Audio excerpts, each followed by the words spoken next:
Bagi teman-teman, sebelum kita melanjutkan menonton video ini, bagi yang belum subscribe, jangan lupa untuk menekan tombol subscribe dan notifikasinya.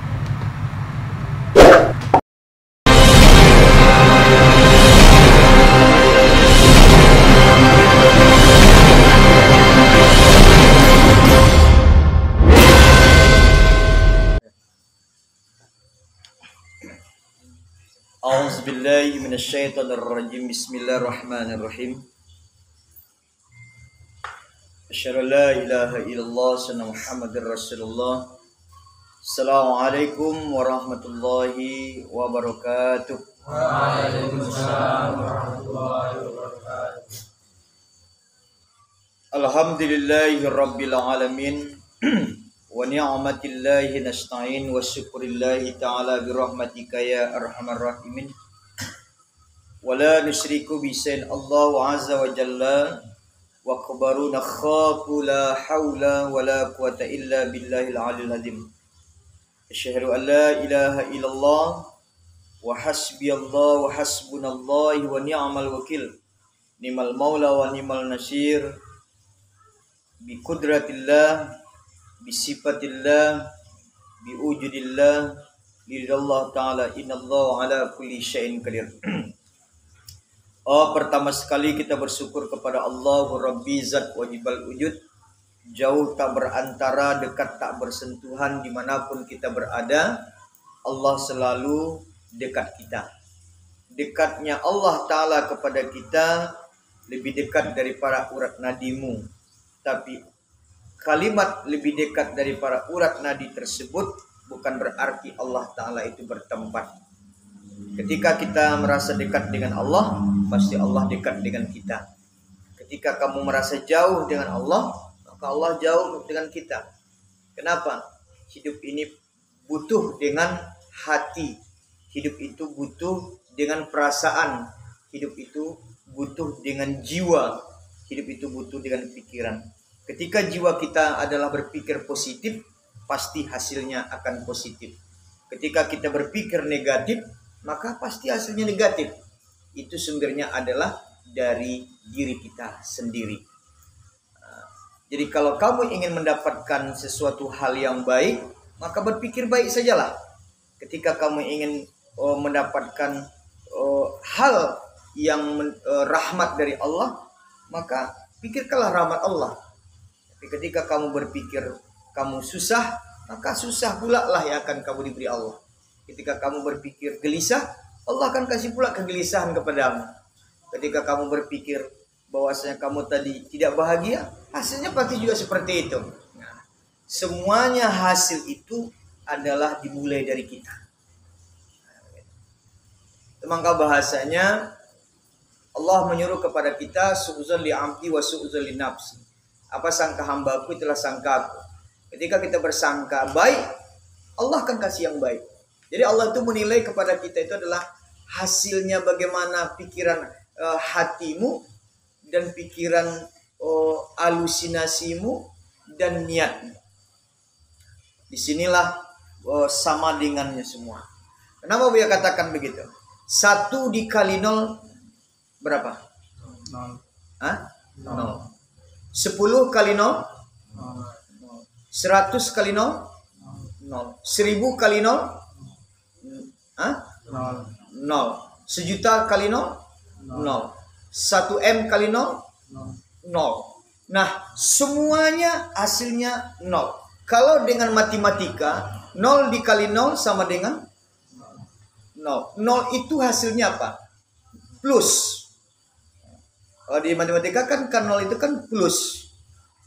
Nah, yang dikatakan plus itu semuanya tidak ada yang bisa menandingi, tidak ada yang bisa mengatasi kalimat plus. Ada orang yang mengatakan, saya kasih kamu nilai plus, berarti masih ada nilai lagi setelah itu. Hah? Saya katakan saya kasih nilai plus. Adakah nilai setelah itu? Tidak ada lagi. Nah, 0 itu Allah Ta'ala itu makanya kalimat bahasa nol, Allah Ta'ala itu tidak bisa direkayasa, tidak bisa kita pikirkan, tidak bisa kita paksakan, tidak bisa kita katakan Allah harus begini, tidak bisa seperti itu. Kenapa? Karena semuanya itu adalah kehendak Allah. Nah, kehendak Allah Ta'ala itu datangnya adalah dari diri kita sendiri. Tidak akan berubah satu kaum itu kalau kaum itu sendiri tidak mau merubah dirinya sendiri. Nah, itu sebenarnya. Nah, jadi tidak akan ada perubahan di dalam kehidupan kita kalau kita sendiri tidak akan mau merubahnya. Nah, dengan perubahan di diri kita tadi itulah nanti Allah akan memberikan kepada kita. Jadi sebenarnya apapun yang kita kerjakan, apapun yang kita lakukan, hasilnya pasti itu, karena itulah yang kita minta sama Allah Ta'ala secara zahirnya. Walaupun secara tidak langsung kita tidak mau melakukan itu, tetapi karena kita sudah buktikan itu yang kita lakukan, hasilnya seperti itu. Paham itu? Nah, itu makanya Allah bilang, la in sakartum la azidanakum wa la in kafartum inna azabi lasadid. Siapa-siapa yang hambaku mau mensyukuri akan nikmatku, berarti yang mau melakukan kebaikan, maka akan aku berikan kepada mereka, akan aku tambah kebaikan itu untuknya.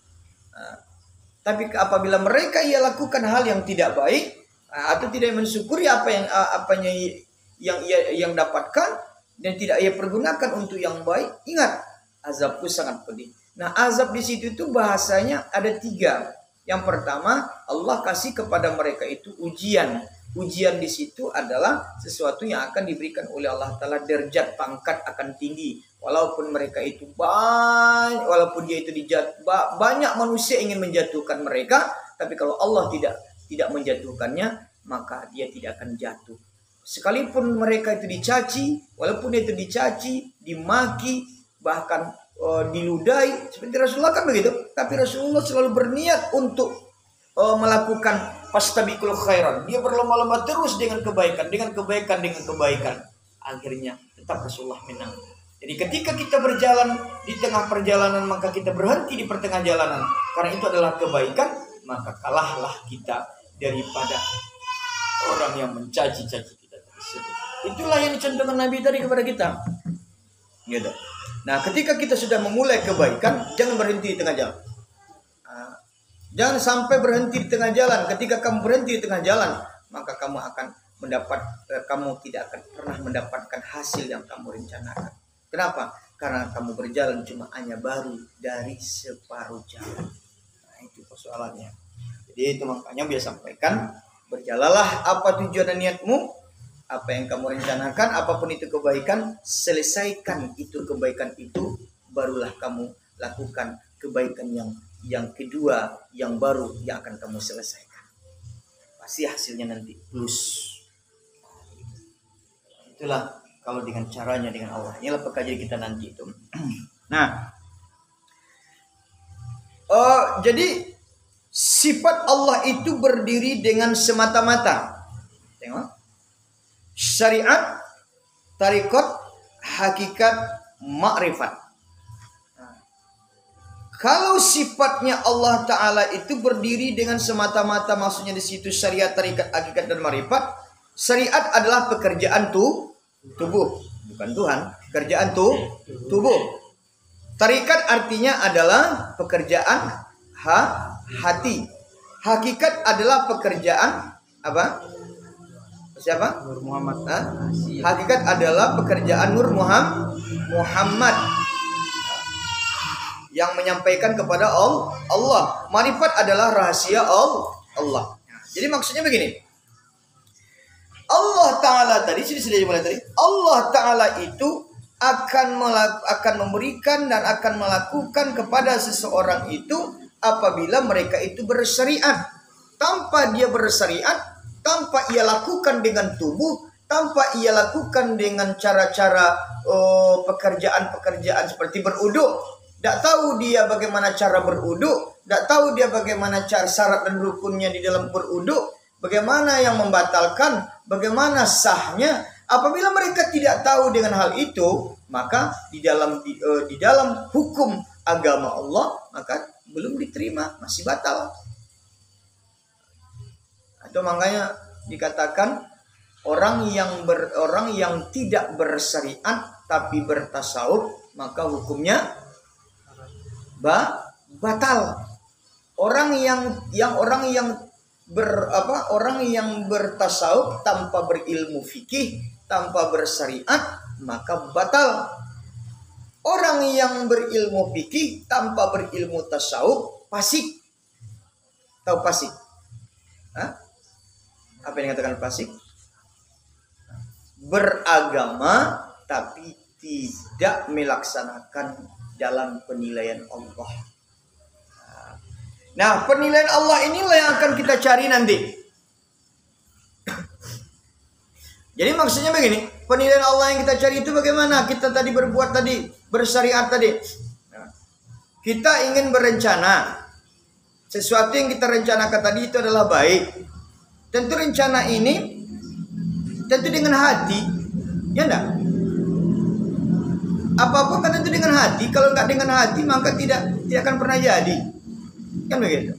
Kamu pun biasanya pun kalau dengan apapun dan bentuknya pasti kamu dengan hati. Mana mungkin kamu bilang, "Hai my darling," tapi enggak dengan hati.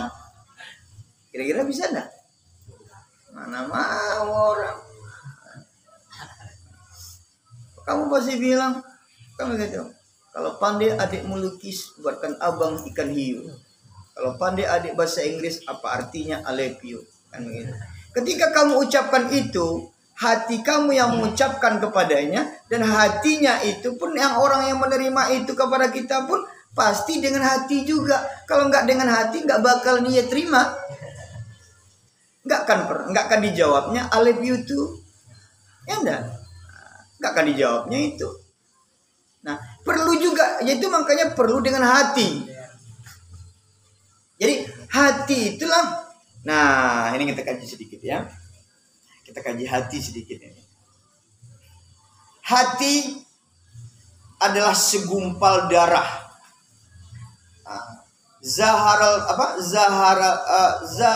Di dalam apa?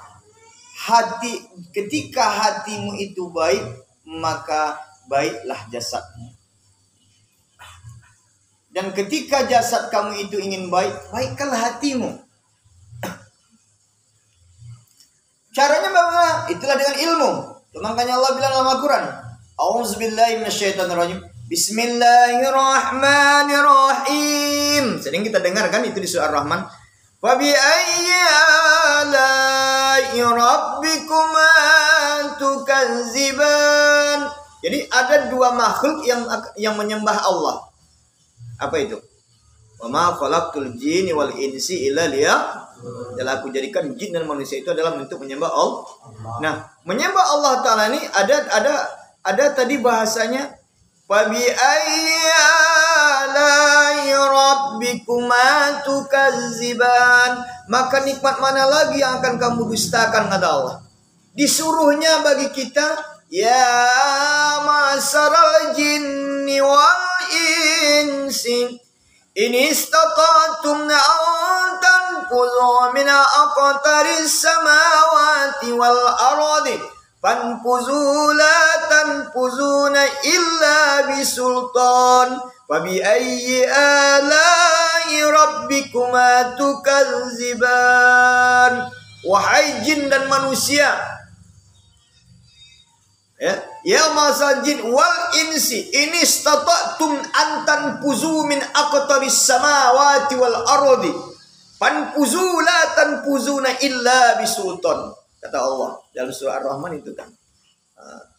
Maka wahai jin dan manusia, sesungguhnya tembus kamulah langit, tembus kamulah bumi, kata Allah. Maka kamu tidak akan bisa menembus itu semua kalau Allah Ta'ala tidak berkehendak. Tapi ingat dalam surah Al-Baqarah, apa kata Allah yang disampaikan oleh para malaikat?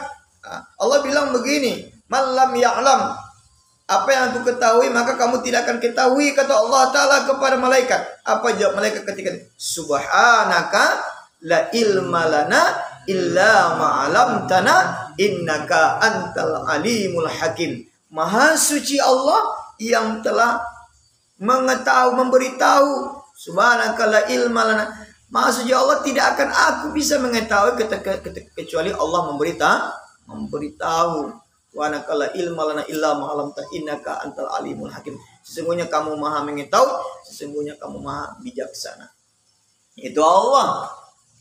Tapi itu makanya kita tuh dengan hati, carilah ilmunya, tembuslah. Nah, cari ilmunya bagaimana, tapi sumbernya dari hati. Ada pertanyaan begini. Kita cerita syariat, tarikat, aqidah, dan marimat. Syariat itu apa tadi di situ? Af'al pada Allah, zahir pada Muhammad, tubuh pada kita. Ini kita bahas dulu. Syariat itu af'al pada Allah, zahir pada Muhammad, tubuh pada kita. Af'al kemarin apa? Perbuatan. Perbuatan pada Allah atau kehendak Allah. Zahir pada Muhammad.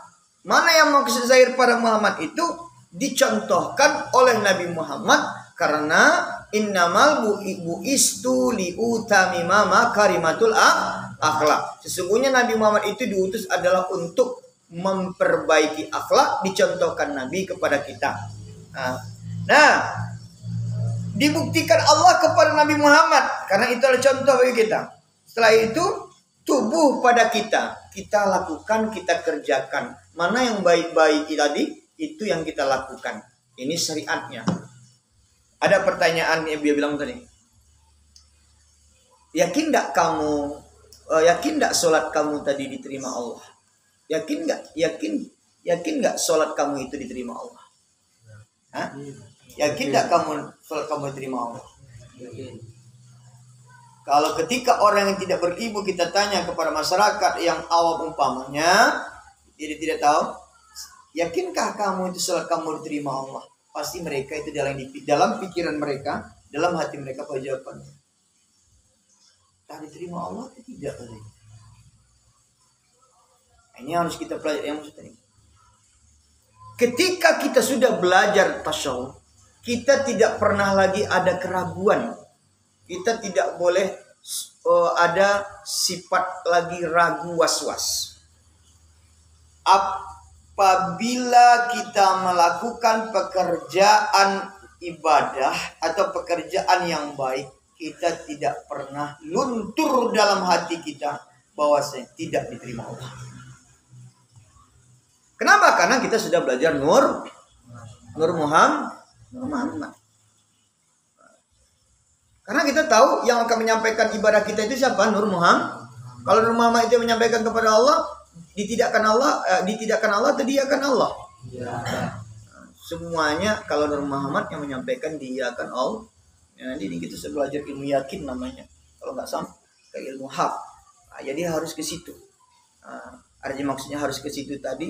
Ketika Nur Muhammad sudah menyampaikan kepada Allah, kita tidak akan pernah lagi kita ragu dengan apapun bentuknya, sekali itu yang datang itu mudrat kepada kita. Dia tidak akan bisa mudrat kepada kita. Jadi Allah sudah ada. Apa janji Allah dalam Al-Quran? Tahu nggak? Bismillahilladzi la yadurru ma'asmihi say'un fil ardi wada bis samai wa huwas samiul. Dengan nama Allah. Di situ kan dibilangkan dengan nama Allah kan? Itu makanya gue contohkan gambar kemarin itu lautan zikir itu. Mana gambar yang itu? Itu yang gue contohkan itu. Kamu pandang tubuh kamu itu, tubuh kita sudah bersih dan kita pandang tubuh kita. Setelah itu seperti apa kemarin dia katakan, seperti kita itu berada di dalam nama Allah. Kemarin dia bilang kita membuat tempat kita berhadapan kepada Allah, dan jangan kita berpikir ketika pada saat itu kita mencari tempat Allah. Kita tidak boleh mencari tempat Allah. Kenapa? Karena Allah tidak punya tempat. Yang harus kita perbaiki itu apa? Tempat kita. Nah, di dalam itu kita. Ini baru belajar prakteknya dulu, nanti baru saat nanti kita buktikan. Nah, sudah nampak rasanya di tubuh kita tadi nama Allah ya. Sekali lagi saya bersihkan kalimatnya. Nama Allah meliputi sekeliling tubuh. Berapa kemarin? 70.000 titik.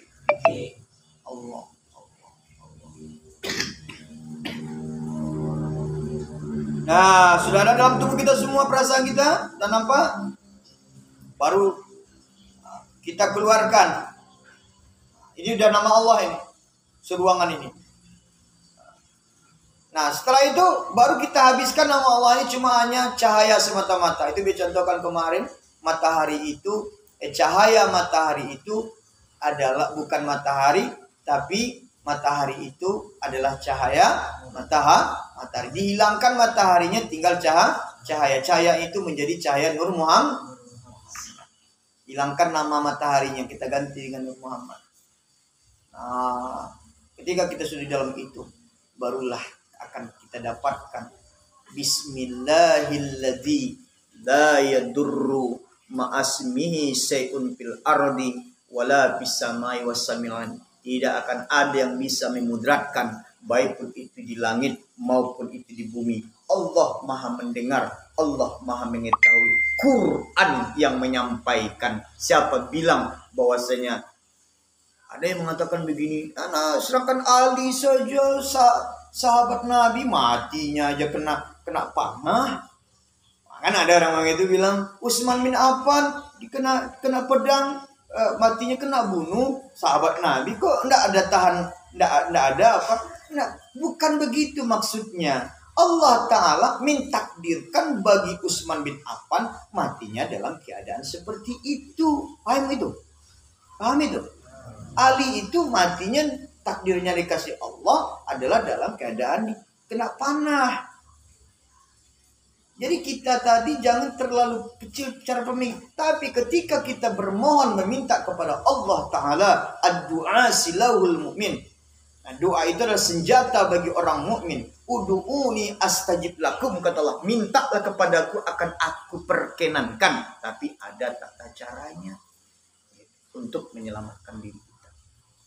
Amin. Jadi Al-Quran itu sudah ada sebenarnya.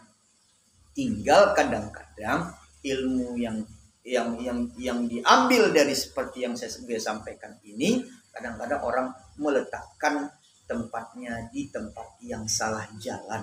Dipergunakannya untuk yang tidak baik, dipergunakannya untuk hal-hal bermaksiat, dipergunakannya untuk hal-hal berbuat jahat, karena dia sudah dapatkan inti dan kuncinya. Itu aja sebenarnya. Nah, ini cerita sholat lagi. Kita kembali kepada cerita sholat lagi. Nah, tadi kita yakin bahwa sholat kita diterima Allah, karena Nur Muhammad yang menyampaikan. Begitu ilmunya yang kita dapatkan begitu. Nah, ada lagi.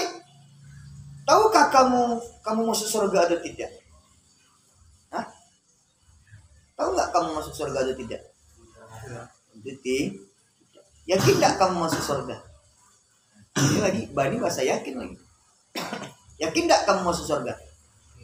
Ya. Nah, ilmu yakin inilah yang harus kamu terapkan dalam diri kamu. Tapi dimulai dengan perbuatan yang baik. Tapi ada juga orang, saya yakin masuk surga, tapi nggak sholat. Itulah gunanya syariat tadi. Di syariat itu, saya yakin jauh tidak akan masuk neraka, tapi dia tidak mau beribadah, nggak bisa. Dilakukannya juga yang dilarang Allah, nggak bisa. Artinya tadi sesuai dengan perbuatan kita, dengan ilmu kita. Harus ada penyesuaian seperti itu. Makanya banyak ini saya luruskan para tasawuf tadi, bahwasanya bukan semuanya orang tasawuf, bukan tasawuf itu salah, tapi tinggal manusianya yang mendapat ilmunya itu salah. Paham itu? Ini saya katakan. Jangan katakan, banyak orang mengatakan tasawuf itu adalah sesat, tasawuf itu adalah salah. Yang salah itu bukan tasawufnya, yang salah itu manusianya yang mempergunakan di tempat yang tidak pada tempatnya, tidak mutadal maqam, tidak meletakkan sesuatu itu pada tempat. Itu yang salah. Tasawuf itu benar. Tasawuf itu adalah akhlak, cara kita tata cara beramal, sebaik-baik beramal. Bicara tasawuf. Lain dong. Itulah gunanya kita belajar tasawuf tadi. Jadi dimulai dari diri kita. Itu makanya ku ampusakum wa ahlikum nara, kata Allah. Jagalah dirimu dan jagalah keluargamu dari api neraka. Kan dirimu dulu. Diri kita dulu. Baru keluarga kita. Begitu.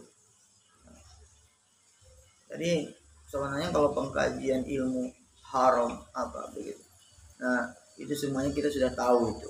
Tinggal cuma hanya prakteknya saja untuk meninggalkan yang haram. Itu aja yang tinggal.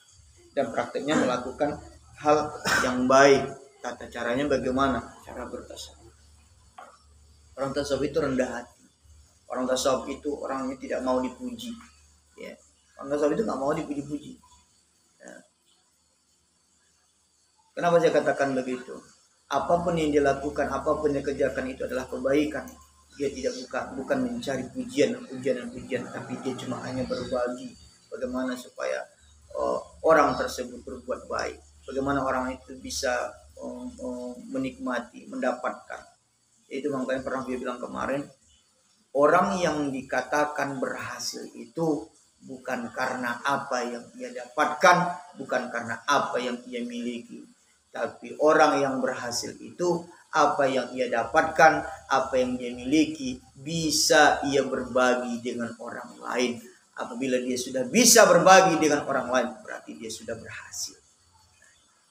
Orang yang dikatakan kaya itu dia belum tentu kaya kalau dia belum bisa berbagi kekayaannya itu dirasakan oleh orang lain.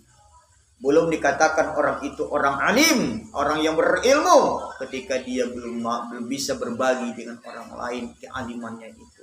Kalau alim dia berilmu, dokter, profesor, apa, S1, S2, S3, S-teler. Kalau dia belum bisa berbagi dengan orang lain, berarti dia belum berilmu. Ada ilmu. Seorang ulama, orang yang berilmu, orang alim. Jadi itu makanya kita tadi tujuan kita. Ada kamu pun nanti berusaha belajar berbagi. Kita tasawuf itu begitu. Ya, tasawuf itu adalah sehalus-halus pengetahuan. Sedikit saja persoalan masalah syirik dibahas juga lagi. Kok banyak orang mengatakan tasawuf itu banyak yang syirik? Iya tentulah, tentu ada yang mencela-cela, itu pasti ada. Dia menengok kepada orang yang salah terima dengan pengkajian itu. Contoh, saya dekat sama Allah. Salat saya itu sudah yakin saya diterima Allah. Ibadah saya itu sudah yakin saya terima Allah. Masuk waktu zuhur, baru dia ingat Allah. Dia dalam lautan zikir. Dah saya sudah selesai sholat. Ada juga yang ngomong seperti itu tuh, sebagai manusianya yang salah. Kita belajar tasawuf tidak pernah mengajarkan seperti itu. Ya. Kita nggak ada kita belajar seperti itu. Kita tetap melakukan syariat yang diajarkan oleh Allah, dan diajarkan kepada Rasulullah, dan diajarkan agama Allah. Nah, ada tasawuf seperti itu. Cuma manusianya saja. Kalau ilmu tasawufnya sudah sampai ke langit sana. Nah, akan sholatnya pun sudah diaras. Iya, ada seperti itu. Sholat saya diaras.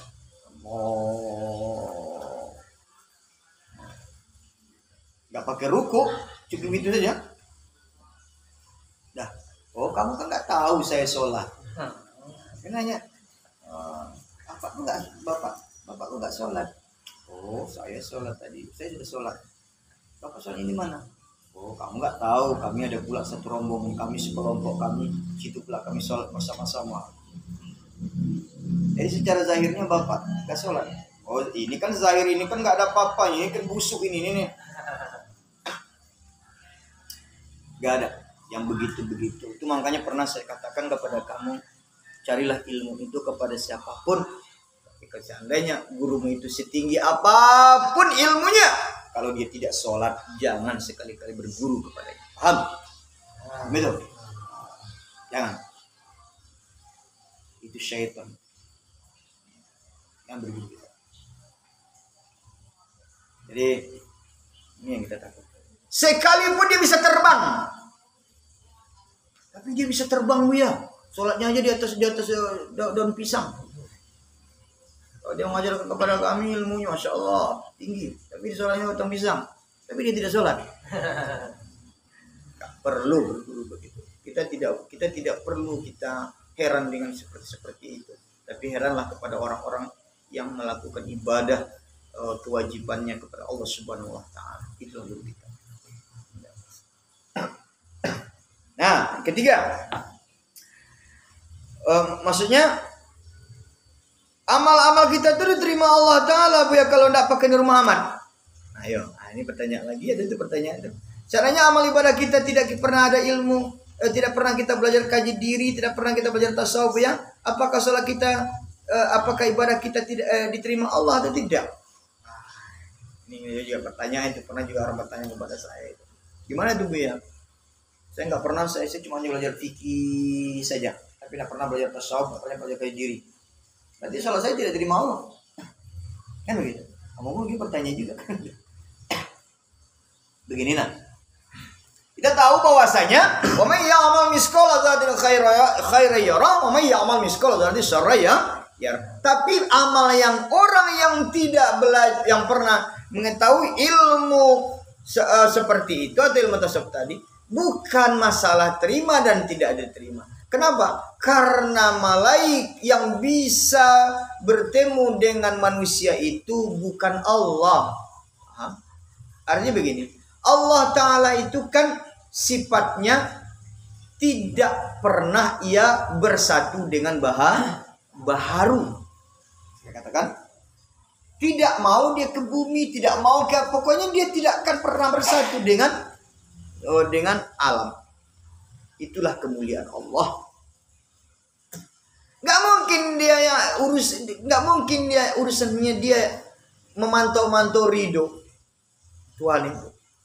Sementara ridho aja tidak ingat Allah, kan begitu.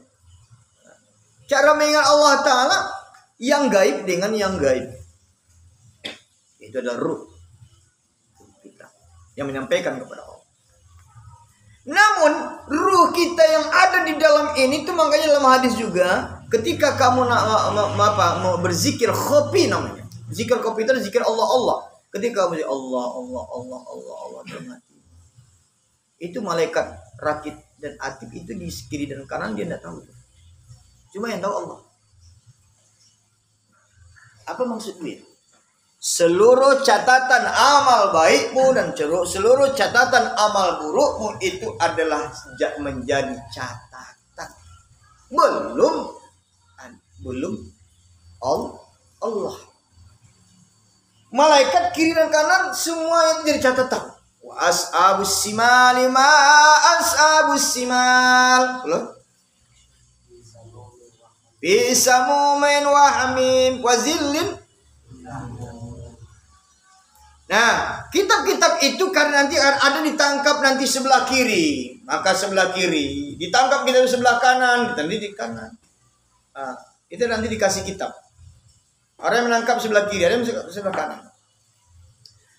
Nah, kitab ini akan dipertengokkan oleh Allah Ta'ala kepada kita perbuatan-perbuatan kita ketika di dunia, orang-orang perbuatan yang tidak bertobat, orang yang bertobat. Kalau orang yang bertobat, sudahlah, perbuatan yang tidak baik tadi akan dihapuskan Allah. Nah, begitu. Orang yang tidak bertobat pasti akan dikeluarkan Allah Ta'ala itu di bukunya untuk dia. Orang yang bertobat bersih seperti anak bayi lagi. Kalau kita masih di dalam lingkungan agama Allah. Nah, nanti di akhirat besok nanti itu catatan malaikat kiri kanan itu. Kalau orang-orang yang tidak pernah tahu dengan cara bersyariat, bertarikat, berhakikat dan marifat. Ketika kita sudah belajar syariat, tarikat, hakikat dan marifat, kita beribadah bukan mencari pahala, kita beribadah bukan mengejar surga, kita beribadah bukan takut masuk neraka, tapi kita beribadah lain dan tidak bukan hanya mengharapkan rahmat Tuhan yang Maha Kuasa. Paham? Jadi yang kita cari itu adalah rahmat Tuhan yang Maha Kuasa. Kita nggak perlu masuk surga kalau Tuhan sudah kasih rahmat kepada kita. Kita tidak perlu takut dengan neraka kalau Tuhan sudah kasih rahmat kepada kita. Kita tidak perlu pahala kalau Tuhan sudah kasih rahmat kepada kita. Kalau Tuhan tidak kasih rahmat kepada kita, untuk apa banyak pahala kalau juga hanya masuk neraka? Ya dah. Nah. Untuk apa kita masuk surga? Rahmat Tuhan itu nggak dikasih sama kita. Di dalam surga pun pasti nggak nikmat. Rahmat Tuhan itu adalah kenikmatan yang diberikan kepada kita. Kita masuk neraka, kita misalnya masuk neraka, tapi kita kasih Tuhan rahmat kepada kita, maka kita gak akan bahkan jadi masuk ke neraka. Kalau rahmat Tuhan ada. Nah, begitu. Nah, ketika kamu mau beramal kepada Allah Ta'ala, walaupun memang ada hadis-hadis Rasulullah, padilah, yang ada tersebut, bukan itu jangkau yang akan kita kejar. Tapi jangkau yang kita kejar adalah rahmat Allah, walaupun itu hasilnya itu urusan Allah. Paham itu? Jadi apapun padilah itu cuma hanya sekedar penyemangat kepada kita. Intinya adalah rahmat Allah. Paham itu? Seandainya pun dekat api neraka pun kita nanti gak panas, tapi rahmat Tuhan. Sedangkan Nabi Ibrahim aja dimasukkan ke dalam api tapi nggak terbakarnya dia. Karena Tuhan udah kasih rahmat. Ya enggak? Nabi Yunus saja di dalam ikan nun, enggak mati dia 40 hari. Kalau secara logikanya kan mati dia di situ tuh. Masih hidup dia. Nah, itu. Kita saja di dalam kandungan ibu kita saja kita tidak mati. Oksigen pun di dalam enggak ada. Minta maaf. Mau kentut di dalam itu. Minta maaf ya, astagfirullah. Kenapa kotoran-kotoran yang masuk ke dalam kan? Kok hidup juga kita di situ?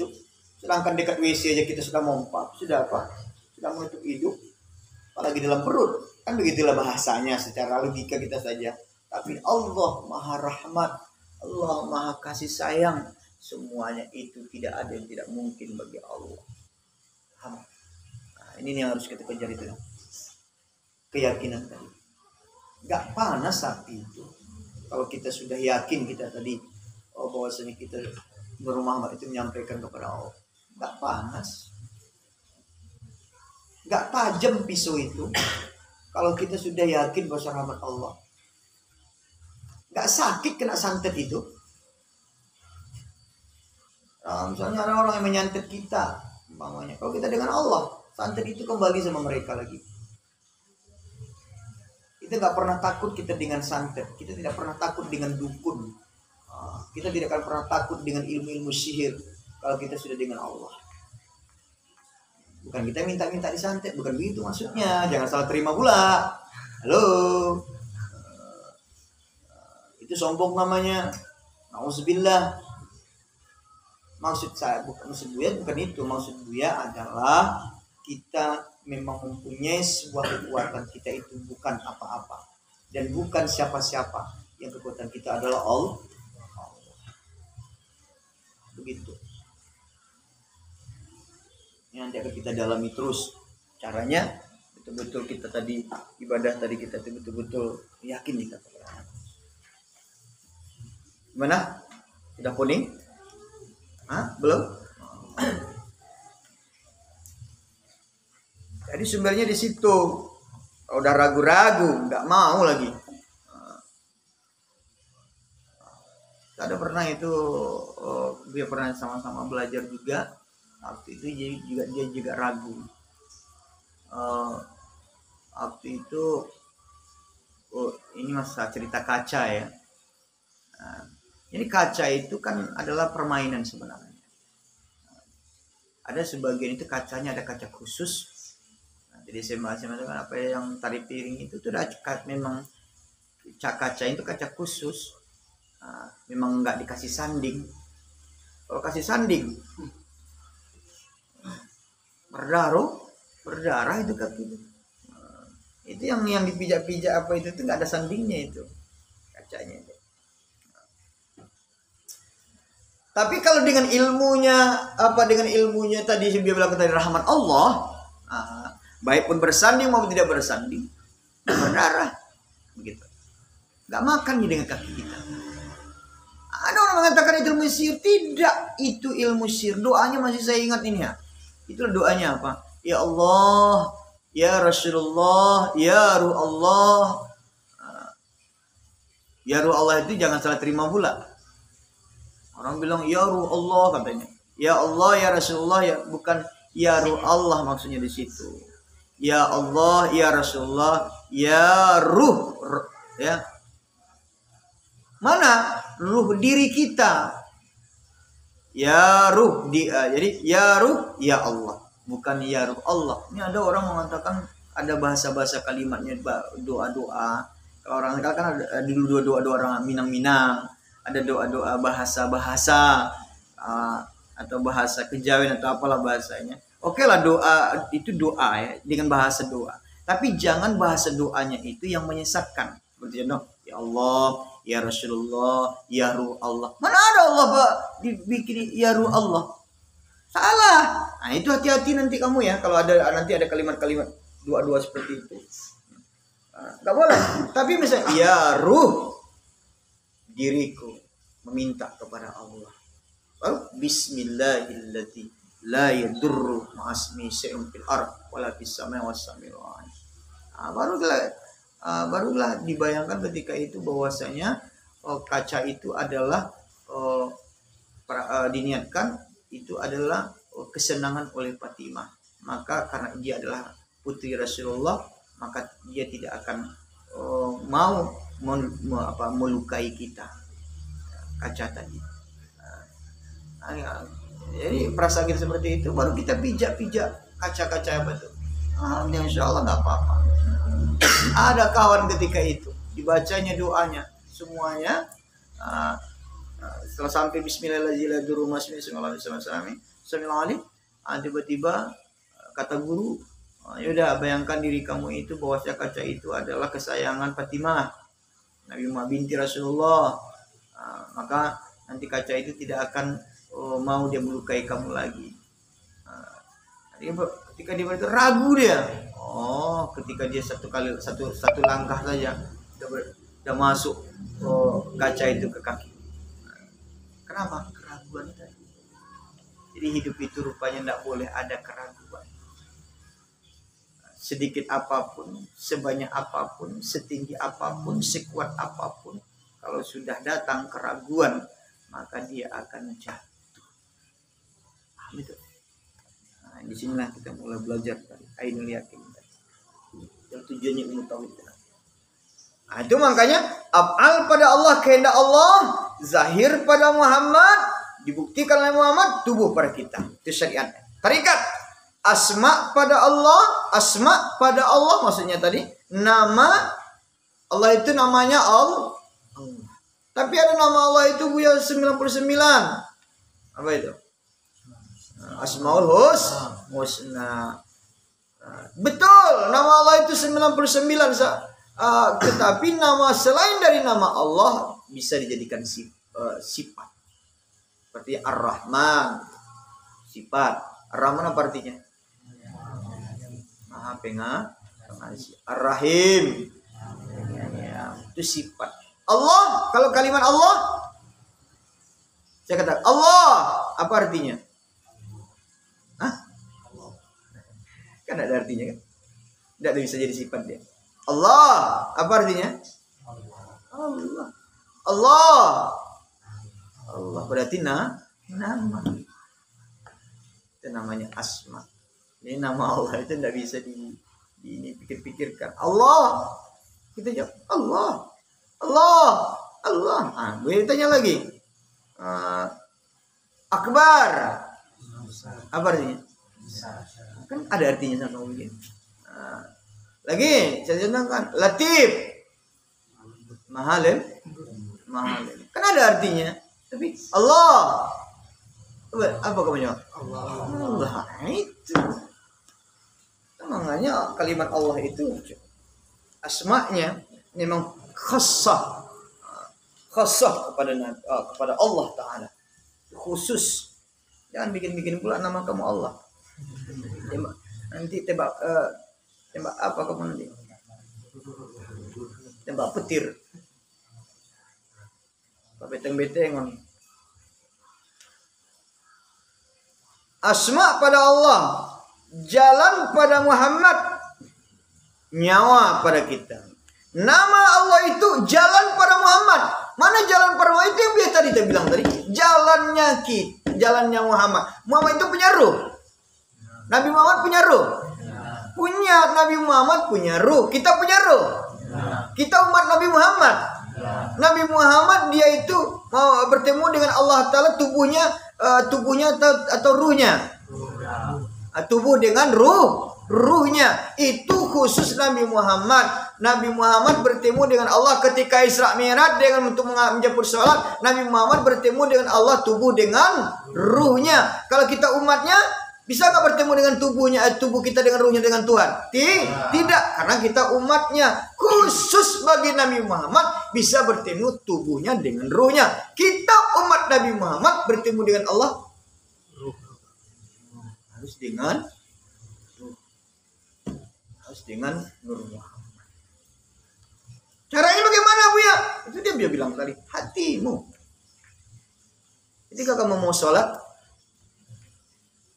kalau kamu cuma hanya langsung salib Allah zuri arba rakaat Allah langsung aja begitu. Sementara belum kamu niatkan, belum kamu rasakan dengan hatimu, sholat kamu ini akan kamu lakukan ini, bahwasanya Nur Muhammad yang menyampaikan kepada Allah Ta'ala, maka sholatmu itu cuma hanya sholatnya si Padil baru, belum lagi sholatnya ruh Padil. Itu. Jadi dia sholat baru cuma hanya pekerjaannya tubuhnya baru, belum lagi ruhnya beserta ruh. Jadi ya sholat itu harus beserta dengan ruh. Jadi sebelum kita mengangkat takbir harus kita apakan dulu. Kita gimana ya bahasanya ya? Ya inamal amal binniat. Nah, kita rasakan bahwa suruh kita itu yang melakukan takbir, ruh kita itu yang akan ruku, ruh kita itu yang begitulah perasaan kita ketika melakukan sholat, yang sujud, membaca Al-Fatihah, semua itu ruh kita. Kalau seperti itulah kamu lakukan dalam ibadahmu, nah, insya Allah mudah-mudahan orang pun yang mengikut kamu di belakang dia akan merasa khusyuk pula dia ketika kamu jadi imamnya. Tapi kalau cuma hanya suara saja mau diandalkan, udah di belakang tuh kacau juga. Tapi kalau sungguh-sungguh kamu jadi imam itu, kamu betul-betul ruh menyampaikan kepada Allah, di belakang tuh dia merasa nikmat sholat. Nah lagi, jadi asma Allah jalan pada Muhammad, nyawa pada kita ya. Berarti nyawa pada kita. Tadi Nabi Muhammad tubuhnya dengan nyawanya. Kalau kita nyawa saja. Yang bertemu dengan Allah. Setelah itu hakikat sifat pada Allah, awal pada Muhammad, rahasia pada kita. Orang yang berhakikat, yang bermohon kepada Allah, sifat pada Allah. Kita mohonkan kepada Allah Ta'ala, itu sifat pada Allah Ta'ala. Kalau kita bermohon kepada Allah Ta'ala, Allah akan kabul. Itu sudah sifat pada Allah Ta'ala. Tapi kamu tidak minta. Kamu tidak pernah sampaikan kepada Allah Ta'ala. Lalu kamu tiba-tiba, saya ingin membeli Fortuner ya Allah. Nggak mau. Cobalah minta dari sekarang dulu. Entah nanti sudah 10 anakmu dulu baru dapat Fortuner. Tapi sudah harus dimulai. Waktu dan masalah yang kita itu urusan Allah lah. Pokoknya niat kita itu baik. Kapan kasih Allah itu nantilah, bukan saat itu gitu. Pokoknya minta. Kalau minta sama Allah sebanyak-banyaknya. Kok banyak kali kamu minta sama Allah, Pak, doa kamu panjang sepanjang-panjangnya. Mana yang dipilih Allah? Emangnya Allah milih? Allah nggak milih-milih dia. Saya kasih kamu ini, katanya begitu. Kalau memang Allah kasih semuanya kita dapatkan gitu. Jadi minta sebanyak-banyaknya apa yang kamu inginkan sama Allah sekarang. Mulai dari sekarang sampai di rumah nanti. Minta. Kapan dikasih Allah Ta'ala nanti. Itu kapannya lah. Yang penting kamu minta sama Allah. Jadi kalau orang tasawuf itu, dia tidak akan mendapatkan apa yang dia inginkan. tapi cuma hanya menunggu waktu kapan akan diberikan Allah. Itu aja dia. Kenapa? Karena dia sudah yakin bahwasanya itu akan ia dapatkan. Bagaimana caranya untuk mendapatkan itu nanti urusan Allah. Yang penting minta, ingin apakah kuatkan dalam hati kita. Mau bikin rumah, mau beli apa, itu segala macam, minta sama Allah. Kita panggil Allah, kita rindukan Allah. Jadi Allah itu ketika kita sudah betul-betul, dia bilang, kalau kita sudah merasa cinta, tai kambing pun rasa coklat.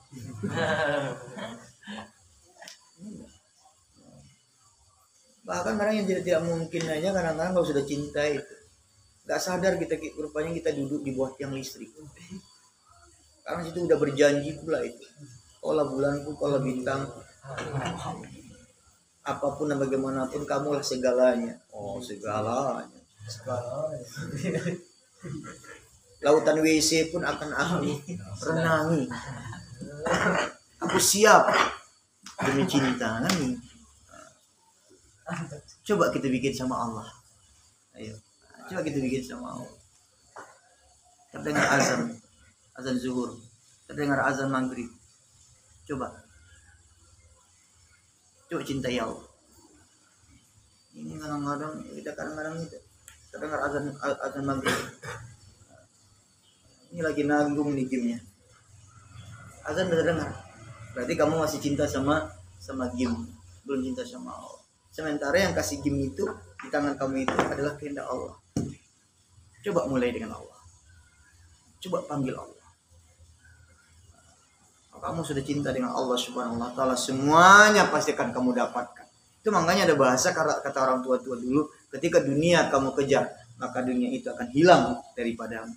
Tapi ketika akhirat kamu kejar, maka dunia itu akan mengikut kepada kamu. Maksudnya itu, yakinkan apa perasaan hatimu, keinginanmu, permintaanmu, cintai Allah, bahwasanya Allah semuanya akan berkehendak. Tapi menunggu waktunya saja. Itu. Kita menunggu waktu sebenarnya. Apapun bentuknya kita menunggu waktu. Jodoh, rezeki, mati, harta, rumah, mobil, Honda, tanah, semuanya. Itu semuanya kita menunggu waktu. Tapi harus ada proses. Cara proses ini. Kalau saya matematika saya, walaupun artinya belajar ekonomi tadi, kalau matematikanya kan 1 tambah 1 kan 2. Kalau dengan Allah enggak begitu. 1 tambah 1 itu 1000. Kalau dengan Allah bedanya. Jadi mulailah dengan Allah Subhanahu wa taala. Kita belajar yakin ya. Ada orang mengatakan amalkan ini. Hari itu kan Nabi bilang, amalkan subhanallah bihamdi subhanallah azim 100 kali habis subuh atau habis asar. Nah, jangan kita tadi sangkutkan dengan amalan itu saja.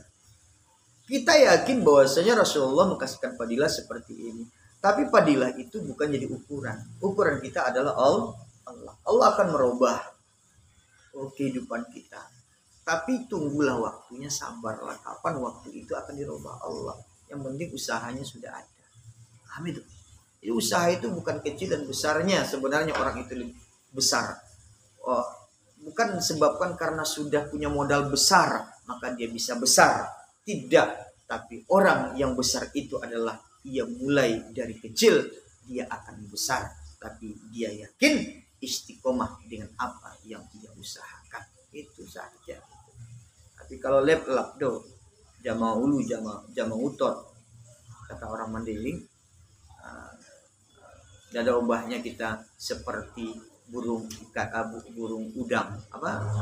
Ada burung udang itu. Tahu burung udang? Burung udang itu kan kalau nengok ikan itu, tengok kebesaran, kekecilan, nampak badar baru tangkap. Akhirnya berpikir, akhirnya nggak jadi makan. Jadi artinya tadi jalannya aja lah apa yang bisa kita jalani, sedikit dan banyaknya itu bukan ukuran. Pokoknya ada yang kita usahakan. Yang kita rugikan tadi nggak mau tahu, nggak mau ada, dan selalu berhadap dengan manusia. Tasnya berapa jauh kita? Ketika kita berharap dan bersandar kita dengan manusia untuk keberhasilan kita, untuk apa yang kita dapatkan, dan berharap selalu dengan kebaikan orang lain, gak bakalan pernah kita untuk mendapatkan apa yang kita ingin. Cuma hanya segelintir sedikit itu saja yang kita dapatkan. Gak berkah. Tanya Pak Dil, dia berharap bahwasanya tolong saya dulu ya, begini. Saya bantu. Cuma hanya segitu aja yang dia dapat. Tapi ketika dia usahakan apa yang dia dapatkan, cuma hanya 100.000, yang 100.000 itu bisa besar.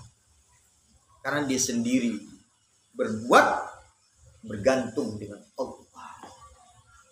Saya kasih pun umpamanya uang 1 juta, 10 juta, itu uangnya 10 juta itu biasanya tidak akan bakalan bisa besar kalau dia salah niat. Karena dia merasa bersandar dengan gurunya, atau bersandar dengan ayahnya, bersandar dengan keluarganya. Tapi ketika apa yang dia sandarkan tadi adalah dengan Allah, sekalipun dia pinjam baru dia berhasil. Begitu. Itu caranya. Berapapun tidak ada banyak seperti menimbun laut gitu. Kalau kita itu berharap sama orang itu, kalau menimbun laut, kira-kira laut bisa nggak ditimbun? Kecuali Singapura, memperbesar negaranya. Itu pun nggak laut yang sebenarnya yang ditimbun, tapi laut, pantai-pantai laut. Nah, jadi Bang Abu bilang, jadi seperti itu. Cobalah, insya Allah mudah-mudahan, yakinlah itu. Karena ulama-ulama itu berjalan juga seperti itu. Ulama-ulama itu seperti Imam Syafi'i, mana dia langsung jadi ulama mujtahid. Enggak, dia juga susah-susah juga dulu, masuk penjara bagi dulu. Biasa. Jadi kamu sangka itu orang yang sukses itu enak-enak aja? Enggak. Orang sukses-sukses itu banyaknya memang susah-susah dulu itu. Jangan sangka langsung enak aja, godok-godoknya. Onde-onde kan? Kata orang Jepang datang nih ke orang Jepang, Ustaz. Dia datang ke Sumatera Barat. Jadi orang bukan orang Jepang, orang Jerman. Orang Jerman datang ke Sumatera Barat. Jadi ketika itu singgah di Kedai. Sambil singgah di Kedai, dilihatnya lah bulat-bulat pakai kapal. Itu dimakan. Keluar apa? Gula merah. Terus dia makan, ditengok lagi. Tengoknya lah onde-onde. Mana pula masuknya gula merah ini ya? Mulus saja ya kan? Heran dia. Kok bisa gula merah di dalam? Dia pikir mana lah ini kan? Ditanya sama orang Kedai, gimana ini Bu? Kok gula merah apa ini onde-onde ini? Kok ada gula merah di dalam? Nggak ada bekas tempat disuntik pun nggak mungkin lah ya. Nah, masa disuntik segini gula merahnya di dalam? Gimana suntik? Nah, jadi dia kepengen belajarlah sama orang Kedai itu. Bapak Jerman tidur di sini dulu, besok pagi saya mau bikin onde-onde. Besok pagi mau tengoknya lah, rupanya tepung ini yang belum diapa tadi diapa dulu kan, masuk ke sakarnya, baru diapa, baru digini-ginikan jadi bulat, baru masukkan ke tempat perebusan. Barulah dia matang, barulah dia bagus kan nggak nampak lagi apa ini gula merahnya. Oh begini caranya. Kalau kita pikir-pikir ya, orang Jerman bikin rumah, bikin jalan, bikin apa, terpikir oleh dia bahwasanya dia tahu tuh bagaimana caranya dia, karena dia Raja Rawan itu kan ahli-ahli arsitek. Nah, tapi cuma hanya satu ondeh-ondeh tidak terpahami oleh dia, tidak terpikirkan oleh dia ilmunya bagaimana, kan begitu kira-kira tuh. Yang lain yang hebat-hebat itu bisa dia dipikirkan, tapi yang satu ondeh nggak dipikir. Artinya apa?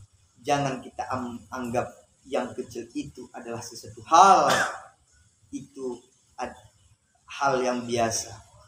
Kadang-kadang yang kecil itu bisa menjadi luar biasa.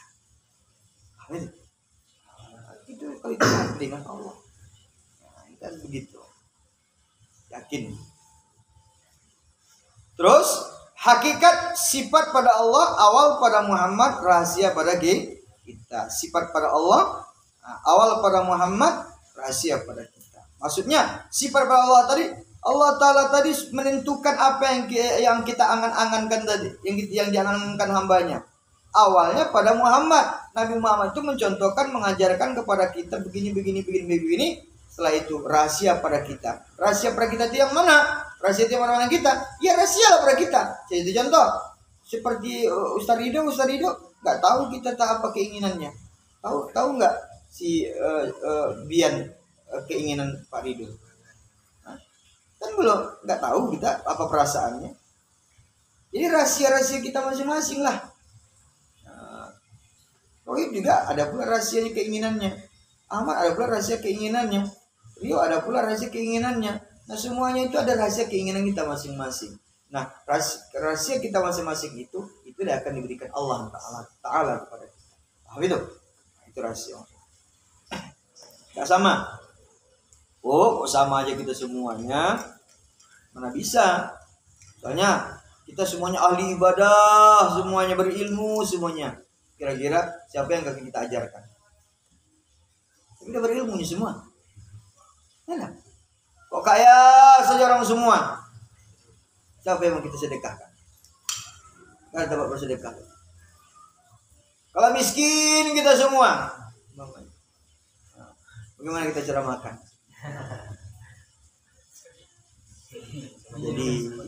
Jadi semuanya itu saling membutuh. Cara ilmu sosial ini katakan saling berkaitan, saling butuh dan membutuh kita semua. Oh saya akan jadi seperti Habaib, saya akan jadi seperti Habib, seperti ulama. Oh, jadi ulama kita semuanya. Siapa yang lagi dihormati? Ya enggak? Siapa lagi yang kita hargai? Enggak ada lagi orang menghargai kita lagi. Ulama ya semua. Datang umpamanya si Ahmad, dia udah jadi ulama, bertemu ulama dengan ulama, balik-balik salam biasa. Salam, kan begitu. Sama ulama udah sama-sama ulama kan, balik-balik ulama. Tapi kalau ada umpamanya yang belum ulama, tentu bersalam dia, diciumnya tangannya, ya enggak? Berharap dia dengan doanya, kan begitu. Dia udah sama-sama ulama, apa doa kamu? Aku aja berdoa sama Allah, katanya ulama ini. Sama ulama. Hidup itu saling berkaitan. Itu tujuannya Allah. Yang keempat, marifat zat pada Allah, batin pada Muhammad, rahasia pada kita. Marifat itu kan adalah sesuatu yang tidak bisa kita pikirkan, itu rahasia. Nah, tapi Allah bisa kasih kepada kita sesuatu rahasia, bukan rahasia Allah ya. Allah berikan kepada kita sesuatu rahasia seperti yang gaib-gaib bisa saja.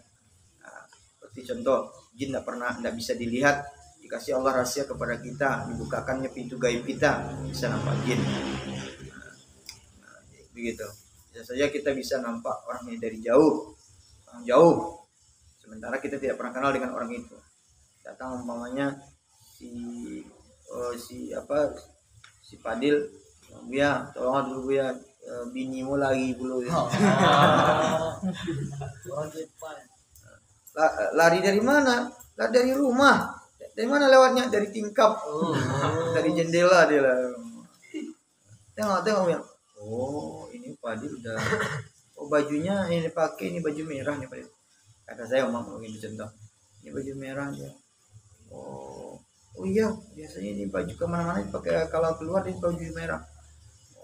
Oh ini celananya celana 01 ini. 01 jin ya.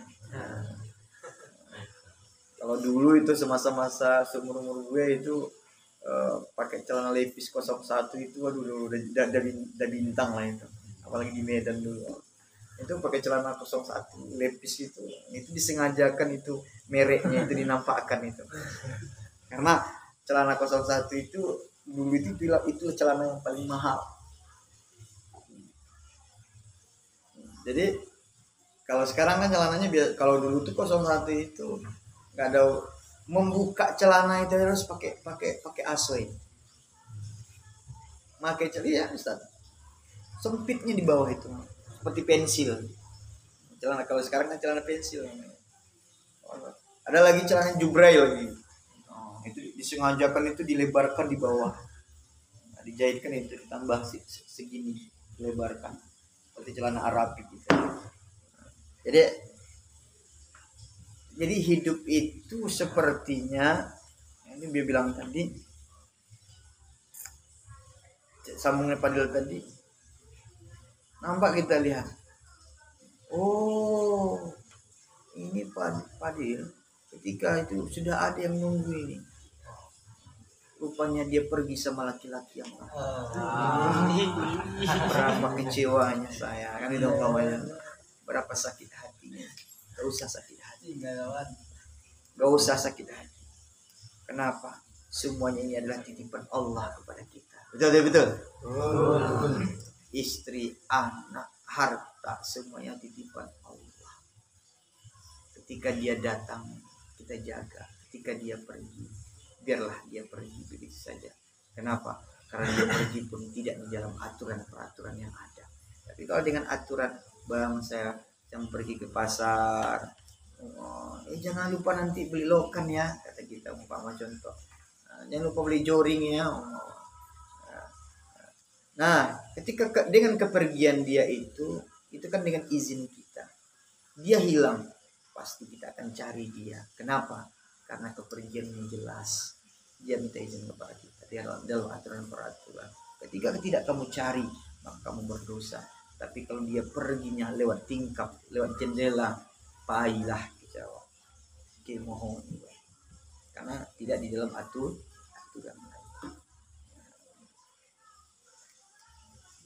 Ada orang bilang, nggak ada sesakit ini lagi. Gitu. Datang pula lagunya, malu aku malu karena pada semut merah. Lagu apa itu? Yang berbaris di dinding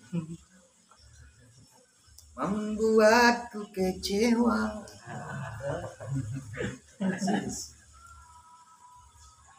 Menunggu pacar jawabku. Ada ya gitu. Itu masa-masa dulunya itu kan. Anak lagu anak SMA itu. Artinya marifat itu adalah rahasia ya. Bisa saja Allah bukakan itu pintu gaib. Zat pada Allah, batin pada Muhammad. Artinya batin pada Muhammad, Nabi Muhammad juga. Nabi Muhammad dalam hadis-hadis itu banyak cerita-cerita. Di akhir zaman begini nanti umat Islam itu banyak, ada banyak seperti buih di lautan, tetapi ada banyak pula seperti makanan yang ada di atas piring. Yang banyak berebutan masuk Islam, berebutan semuanya Islam, tapi cuma hanya segitu saja. Jadi memang begitu. Rasulullah bilang nanti di akhir zaman masjid itu bagus-bagus di mana-mana, tapi isinya tidak ada. Padahal itu kan yang Rasulullah. Sekarang terjadi begini akhir zaman ini, udah tahu Rasulullah. Nah itu namanya batin. Paham itu bagi Rasulullah. Mungkinkah bagi kita seperti itu terjadi? Kita tahu nanti apa yang akan terjadi masa akan datang. Mungkin. Allah bisa kasih saya tahu. Alimul ghaib wa syahadatu rahmanur rahim. Kalau anzalna hadzal Quran, apa? Masih ingat itu? Al-Malikul Quddusus Salamul Mu'minul Muhaminul Azizul Jabbar Al-Mutakabbirul Khaliqul Bari Musawil Ghafarul Qahar. Mana kemana itu? Coba apa? Lau apa? Alimul ghaibi wasyahadati warahman. Alimul ghaibi wasyahadati wa apa? Alimul ghaibi wasyahadati subhanallah subhanallah.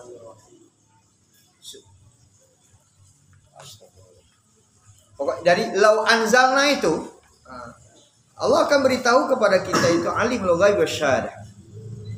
Allah akan beritahu kepada kita bahwa syahadah, saksikanlah. Tapi dari Allah Subhanahu wa taala. Bukan dari jin. Bukan jadi tukang kuda lumping. Pakai pawang. Kalau nampak setan nampak jin. Jadi kuda lumping itu, orang yang bermain kuda lumping itu adalah seni, kita ambil. Adalah seni. Nah, jadi kita tidak boleh memponis-ponis, ini biar sampaikan juga. Kita orang beragama, jangan sekali-kali kita langsung memponis bahwasanya orang itu ini kuda lumping. Orang-orang kuda lumping ini adalah berkawan dengan jin segala macam dan itu. Kita tidak perlu seperti itu berbicara. Ini pesan saya, anak santri saya. Kita perlu bagaimana senang dengan orang yang berkuda lumping itu dengan apanya? Dengan seninya. Seni itu adalah sesuatu hal keindahan hidup namanya. Jadi kalau masalah mereka itu mabuk atau apa selama itu bukan urusan mereka, bukan urusan kita. Itu adalah urusan mereka. Yang penting oleh kita adalah seni itu harus ada di Indonesia, dan budaya itu kita ciptakan dengan bagus, dengan baik, dan sesuaikanlah dengan cara-cara yang baik. Hal-hal yang tidak baik kita tidak boleh mengatakan begini dan begitu. Itulah bedanya kita, ya, orang-orang tasawuf dan orang-orang yang beragama, yang mengerti dengan hal itu. Paham itu? Tidak boleh anaknya, tidak boleh mencela dan segala macam. Hargai mereka, hormati mereka. Memang ketika itu mungkin ada hal yang janggal dalam pandang kita, tapi kejanggalan itu bukan berarti selamanya salah. Bisa saja nanti suatu saat dia dapat hidayah. Ya, begitu kita dalam hidup ini. Ini sedikit-sedikit disalahkan orang, sedikit-sedikit ini itu salah. Jangan, nak. Kita manusia ini belum tentu tak bagaimana. Kadang-kadang orang yang berdosa itu pun karena duluan masuk surga. Ya enggak? Kenapa? Entah mau bertobat dia mati. Mau bertobat dia mati. Iya, begitu dia. Entah, ya. Habis bertobat dia meninggal. Pernah dia ceritakan itu. Ada seorang penjahat. Ingat? Ada seorang penjahat. Satu orang dibunuhnya, 2 orang sampai 99 orang dibunuhnya. Ya, orang yang alim. Dia adalah perampok. Dialah apa semua. Akhirnya dia bertanya kepada seorang ulama, diterima Allah tobat saya ini, katanya.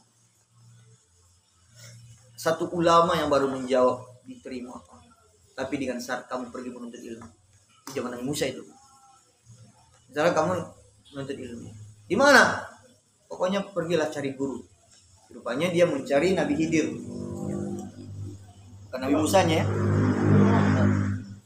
Bukan Nabi Musanya ya. Ini ceritanya ya. Nah, rupanya dia pergi itu mencari orang itu menuntut ilmu tadi. Separuh jalan berlebihlah langkahnya ini 2. Dari separuh jalan itu 2 langkah berlebih. Meninggal 2 langkah itu. Lalu Allah bilang, lalu masyarakat ketika itu nak mau menguburkannya. Dia tak kalah di tong sampah. Datanglah firman Allah kepada Nabi Musa. Ada seorang waliku, orang yang aku tinggikan, dia tidak diurus fardu kifayah. Kata siapa? Kata Allah, kata Nabi Musa, dia berada di tong sampah. Sampailah kepada umat, betulkah kamu letakkan di tong sampah? Ini. Ya. Kata masyarakat ketika itu kepada Nabi Musa, dia adalah manusia ditinggikan Allah. Kenapa dia manusia ditinggikan oleh Allah Ta'ala? Dia seorang wali. Nah, baru berceritalah bahwasanya malaikat ketika itu disuruh oleh Allah Ta'ala, hei malaikat rahmat, hei malaikat azab, jemputlah itu ruh orang meninggal itu. Tapi dengan syarat hitung dulu perjalanannya. Dia ingin menuntut ilmu. Hitunglah perjalanan itu. Maka berlebih 2. Seandainya baru separuh jalan umpamanya orang ini, maka dia ke neraka. Tapi karena sudah berlebih 2 langkah, dia diangkat oleh Allah Ta'ala derajat jadi wali. Dia diterima oleh Allah taubatnya, dia dimasukkan ke dalam surga. Cuma gara-gara 2 langkah lebih dari niat untuk menuntut ilmu dan bertobat kepada Allah Subhanahu wa taala. Kan? Itu bilang tuh. Ada orang yang penzina wanita bertemu dengan Rasulullah. Ya Rasulullah, saya pernah berbuat zina. Nah, apa kata Rasulullah? Dia minta dikisos. Apa kata Rasulullah ketika itu? Ya, kamu jangan sampaikan kepada orang lain. Tunggulah lahir anakmu, kata Rasulullah. Nah, lahir anak, tunggulah kamu masa nifasmu. Rasulullah tujuannya apa? Supaya orang tadi jangan sampai dia tadi terluka. Begitulah Rasulullah tadi. Akhirnya dia itu dikisos mati dia. Darahnya itu mengalir bertulisan Allah. Jadi kita tidak boleh kita mencaci, menganggap orang itu tidak baik. Tidak baik. Kita hanya berbaik sangka kepada orang itu, bahwasanya itu orang itu, ya Allah, berilah hidayah orang itu, ya Allah, kalau dia salah. Ya, itu.